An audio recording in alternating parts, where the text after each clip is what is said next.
Dívám se na tebe, má malá holčičko, v pokoji tma a v dlani máš sluníčko. To modré světlo krade tvou tvář, zasla si v sobě dětskou zář. Sedíš tu u mě a přesto si v dálce, uvězněná v nekonečné digitální válce. Chci tě zas rozesmát, pohladit po vláskách, ty si však zamčená v umělých obrázkách.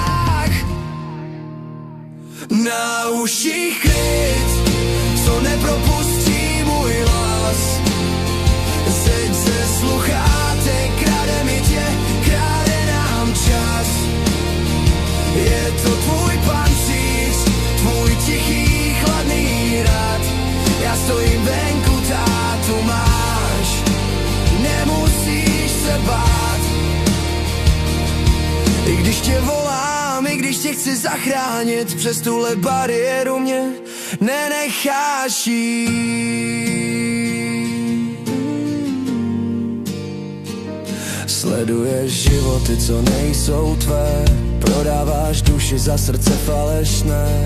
Chtěla si jenom mezi ně patřit, teď vidím v tvých očích jen prázdno zářit. Dřív si mi zpívala, teď jenom mlčíš, do světa v displeji se celá krčíš.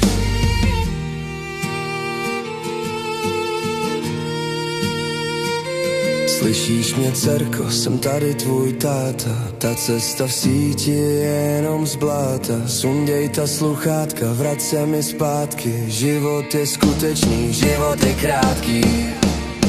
Na uších klid, co nepropustí můj hlas. Zeď ze sluchátek, krade mi tě, krade nám čas. Je to tvůj pancíř, tvůj tichý chladný hrad. Já stojím venku, tátu máš, nemusíš se bát.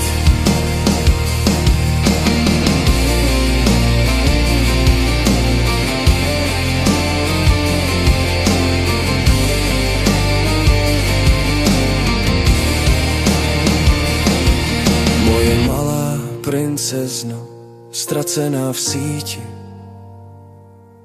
prosím, sunděj je, ať tě zas uvidím. Vrať se mi domů,